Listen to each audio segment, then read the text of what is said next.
What's up guys? Today we're going to be doing a cold air intake installation on my 2017 Honda Civic Si. It's going to be a K&N cold air intake. So I'm going to show you guys how to install it and see what kind of differences I get in performance and sound. So let's get right into it. All right, so let's start off with the kit. What comes with it, right? So first you have your heat shield, which is going to protect our intake from getting all the hot air that's coming from the engine. These gaskets are also going to be put on this heat shield, which will allow a good seal, which prevents hot air from coming into the intake. Here's our filter. This is going to be attached to here, right? So this piece goes on here, and then this piece goes inside here, this hole right here, and then that is basically your intake. Then you have your tube, which runs from your air filter to your turbo. And so this is the main air line. Right here on the tube is going to be where you put your mass airflow sensor. Here are some rubber pieces, which are basically just transitions from your air filter to your tube, and then your tube to your turbo. And then you have your hose clamps right here, which are going to clamp down on these rubber pieces in order to create a good seal. And then, yeah, that's it. The tools needed for this install is actually, they're pretty simple. So all you're gonna need is a ratchet with an extension on it and a 10mm socket. And then you're gonna need one 10mm wrench, a 4mm Allen key, a 3mm Allen key, and a Phillips and flathead screwdriver. So I have one on this drill right here, but a regular screwdriver like this will work just as well. So let's look at some of the actual numbers that K&N is going to be giving us. So with our kit, they gave us this information sheet that basically just shows the power and torque increases that you should expect when installing this kit.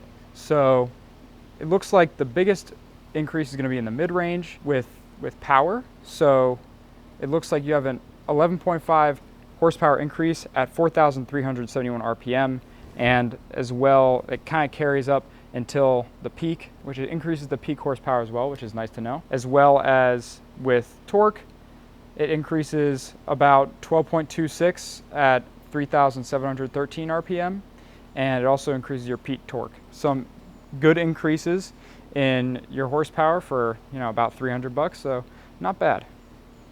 You're going to have to take off this main battery cable from the negative terminal on your battery. First step is to take off this mass airflow sensor. Take off those Phillips heads right here. We're going to take that off. There it is right there. Then we can unplug it right there. So that's the mass airflow sensor. Now we can take off the air box. So we have 4 screws.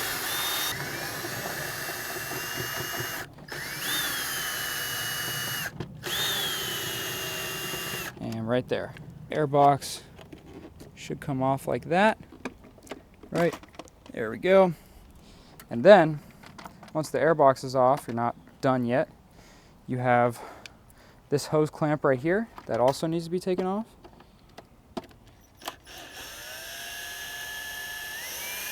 So you just undo that right there. Once you take the hose clamp off, it should come right out. There you go. And you can take that out just like that.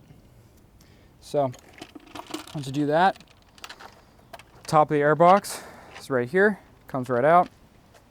And then you have your mass airflow sensor plug right here, just dangling right here. And then that gives us easier access to this bolt and this bolt right there. So here's a better angle. You're gonna have your 10mm ratchet to get this bolt and that bolt down there. That will take the rest of the air box off, and then we'll go on to our next step. So I actually had to put a another extension on in order to actually reach the bottom bolt. But once you do that, should be good.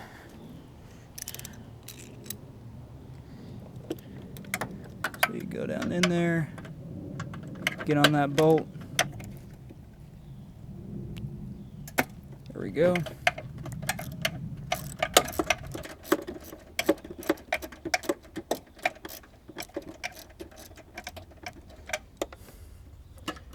Then get the other one.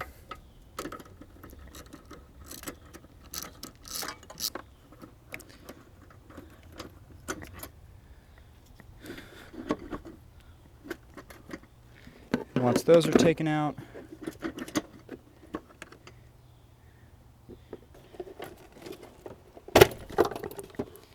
there we go. You just pull it right out of there. Now you have your airbox in 2 pieces.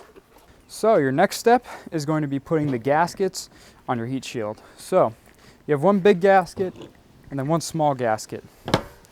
The big gasket is going to go around here, and over to here. We're going to make sure the gasket part is on the outside, like that. And then you're just going to pop the gasket on there.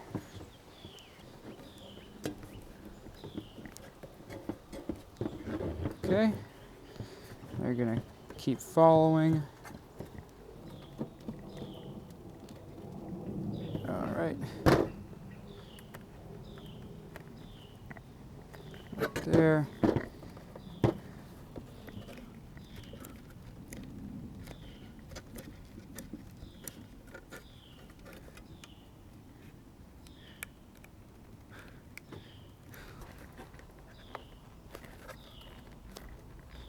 All right, so this gasket should look like this. And you're gonna have a little excess that you can cut off later. So now you have your smaller one, and you're just gonna put it on.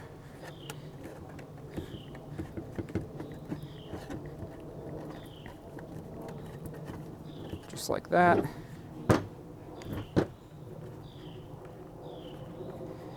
Actually, you should probably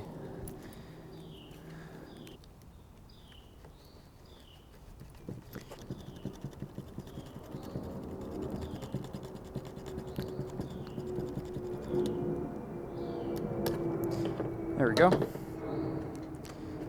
And then finish putting the rest on there.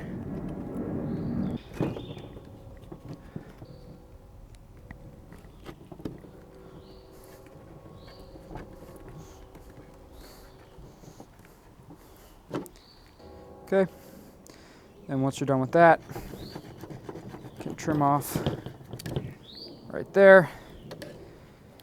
And then there you go.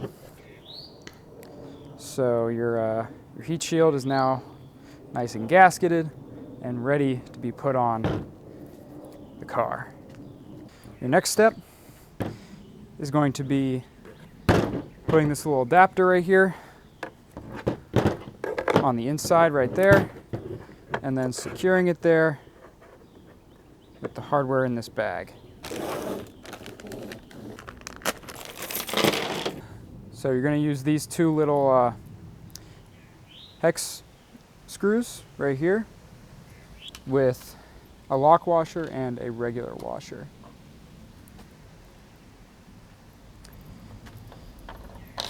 So put this in here right like that. Get one of these. Put a lock washer. Put a regular washer. Start screwing it in. Get your other one and do the same.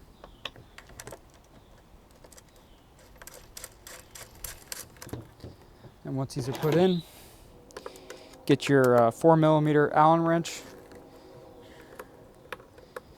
and tighten them on there till the lock washer is flat for both of them. Now your adapter is mounted on there, and then on to the next step. All right, so your next step is going to be grabbing this little rubber mount right here and putting it right here where your factory air filter went before. You're going to screw that all the way in there.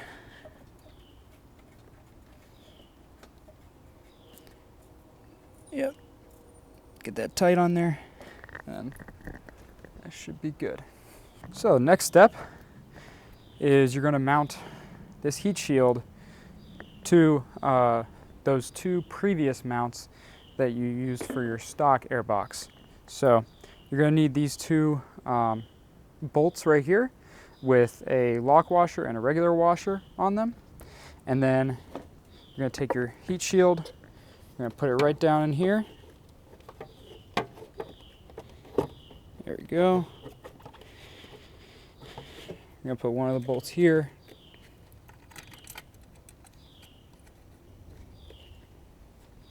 Right there. And the other one where you just put that rubber mount.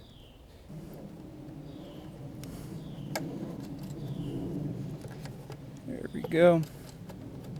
And you can use your 10mm wrench. You can tighten these bolts up.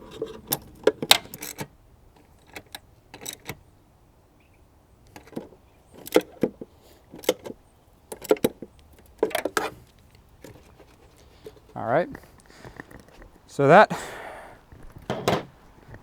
should be good for the heat shield. So the next step, you're going to take your air filter with the hose clamp that was already on there, and you're going to push this back, put that there, and then you're going to tighten this hose clamp right here. So you're going to keep tightening it until pretty much can't tighten it anymore. And then it should be good and secured to your adapter. Next, you're going to take your coupler, which is marked 08713, and the bigger hose clamp and one of the smaller hose clamps that came with your kit. So you're going to take this, you're going to put it on this piece like that. You're just going to push it on there. Take your bigger hose clamp and you're going to put that on there, and take your screwdriver and tighten that on so that it doesn't come off.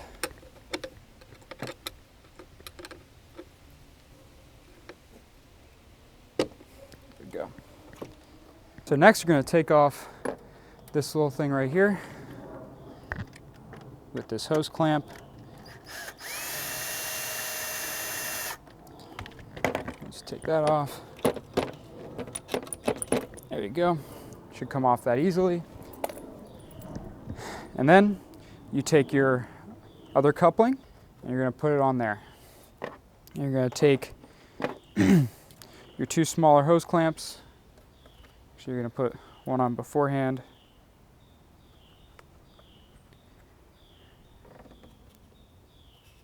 Right here. And then you're going to clamp this onto here.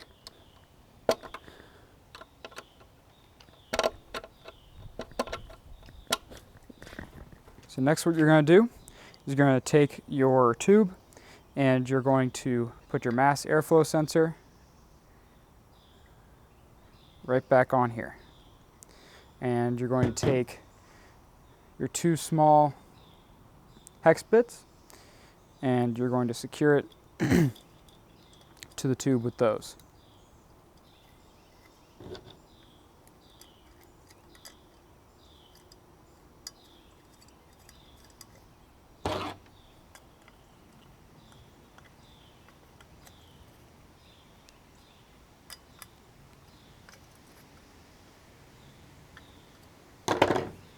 So your next step is going to be to take off this bypass hose and this clip right here. You're going to turn the clip around this way so it's facing up, and then We're going to reroute it like that. So lastly, we have your tube, and your tube is going to be connecting your turbo intake to your air filter. So you're going to put it in like this, jam it in as far as you can, push this back, and then try to fit it in there as best you can. And get it around.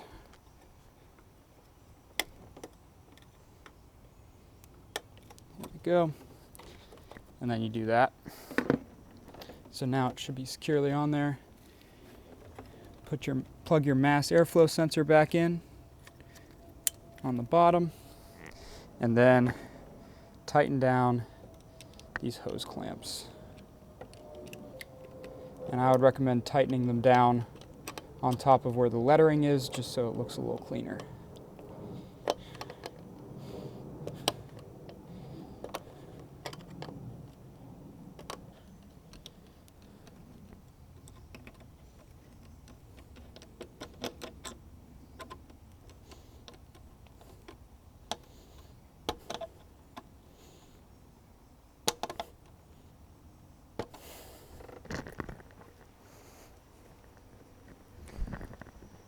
All right, so once these hose clamps are all secured and your mass airflow sensor is plugged in, nothing should shake free or anything. You should have a little bit of play in it, but that's intentional. Now, once everything is done, you can put the negative terminal back onto your battery.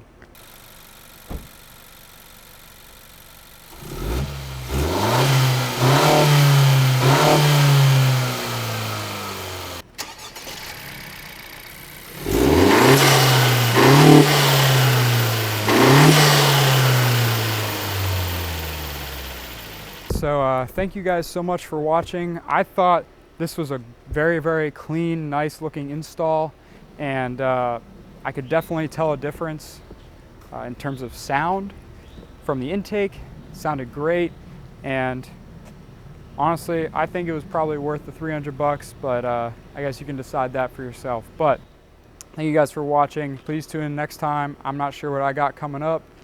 It's kind of my first video of this kind, so we'll see exactly what goes on next for this channel.